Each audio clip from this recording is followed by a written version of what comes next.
प्रश्नावली 2.5 के question number 15 में कह रहा है कि नीचे दिए गए आयतों जिनमें उनके क्षेत्रफल दिए गए हैं में से प्रत्येक की लंबाई और चौड़ाई के लिए संभव व्यंजक ज्ञात कीजिए। और यहाँ पर पहले और दूसरे दोनों भागों में क्षेत्रफल के रूप में बीजीय व्यंजक दिया गया है, एल्जेब्रिक फंक्शन दिया गया है। अब एल्जेब्रिक फंक्शन की सहायता से हमको आयत की लंबाई और चौड़ाई के लिए संभव व्यंजक ज्ञात करना है। तो यहाँ पर देखिए आयत का क्षेत्रफल ये दिया गया है 25a square minus 35a plus 12। अब ये देखिए बेटा यहाँ पर अब इस बीजीय व्यंजक को हमको दो ऐसे गुणनफलों के रूप में प्राप्त करना है कि हम लंबाई और चौड़ाई के लिए संभव व्यंजक प्राप्त कर सके। तो इस व्यंजक की तुलना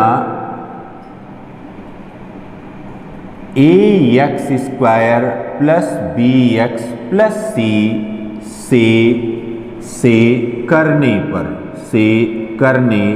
पर अब इस व्यंजक से एल्जेब्रिक फंक्शन से इसकी तुलना करें तो a इज इक्वल टू आ गया 25, b is equal to minus 35 and c is equal to 12।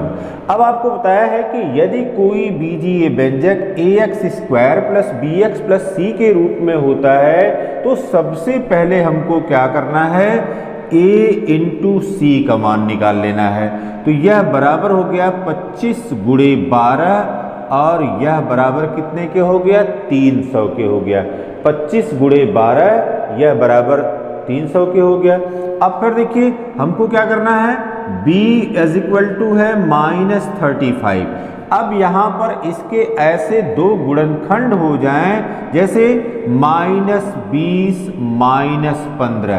तो अब देखिए माइनस 20 गुणे माइनस 15 माइनस 20 गुणे माइनस 15 और यह बराबर भी कितने के हो जाएगा, 300 के बराबर हो जाएगा। तो इस AC का मान यह b के ऐसे दो गुणनखंडों के मान के बराबर हो जाए।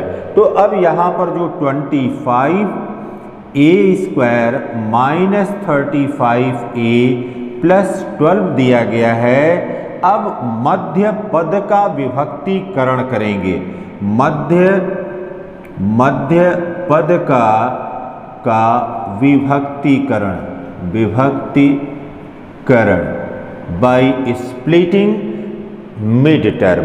जो मिड टर्म है उसको स्प्लिट करके अब दो पदों के रूप में लिखेंगे। ये हो गया 25a square minus 20a minus 15a, यह पूरा मिलकर के माइनस 35a के बराबर हो गया और ये हो गया प्लस 12। अब यहाँ पर देखिए बेटा यहाँ पर अब 5a कॉमन ले सकते हैं। अब क्या कर लें, अब बाई ग्रुपिंग समूह बना करके अब इन दोनों को समूह के रूप में लिख दें और यहाँ से 5a अगर कॉमन लेते हैं तो यहाँ पर हो जाएगा 5a and minus 4, 5a minus 4 ये हो गया। फिर देखिए यहाँ पर अब क्या कॉमन ले सकते हैं, यहाँ पर कॉमन ले सकते हैं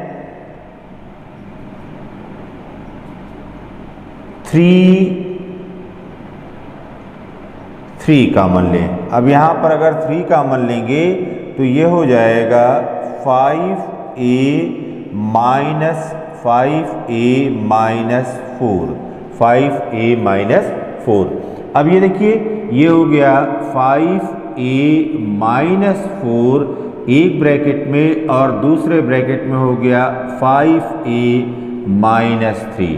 अब यहाँ पर जो आयत है उस आयत की जो लंबाई हो गई, यह लंबाई यह कितने के बराबर हो गई, लंबाई आप लिख सकते हैं 5a माइनस 4 और यहाँ पर जो चौड़ाई हो गई यह चौड़ाई बराबर हो गया 5a माइनस 3 के बराबर, क्योंकि आयत का क्षेत्रफल यह किसके बराबर होता है?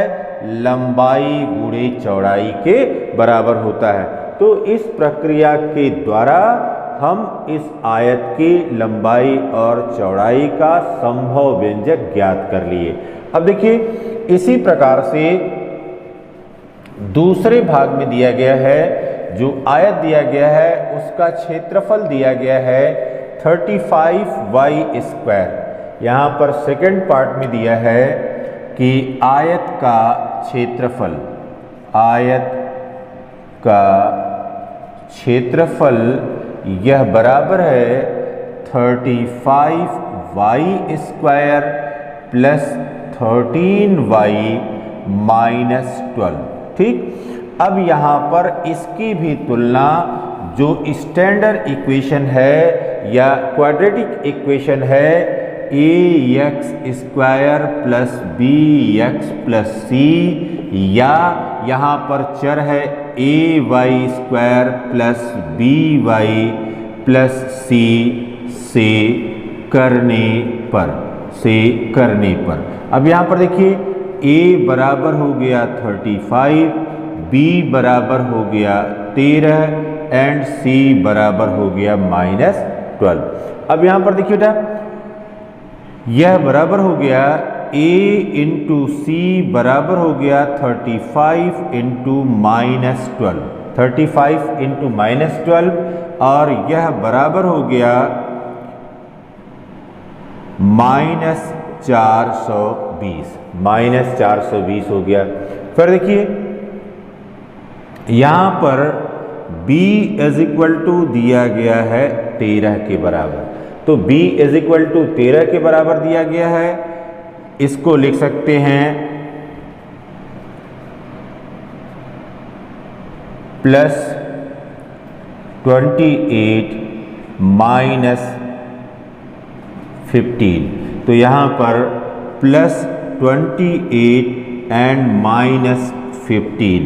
फिर देखिए, गुणा करके देख लीजिए, 28 मल्टीप्लाइड बाई 15, 5 × 8 = 40 को 0 और 5 दूना 10 और 4 14, 1 × 8 और 1 दूना 2, 0 8 4 12 को 2 हाथ में है कि 2 3 4, यहाँ पर हो गया।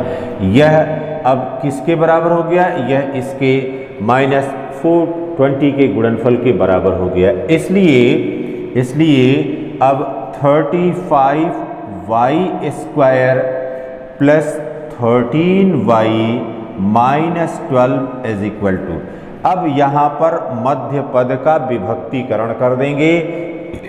यह बराबर हो गया 35y² प्लस 28y−15y एंड -12। ठीक, अब यह प्रक्रिया हो गई। अब क्या करेंगे? अब इनको समूह के रूप में बना लेंगे। यह दोनों समूह के रूप में हो गए।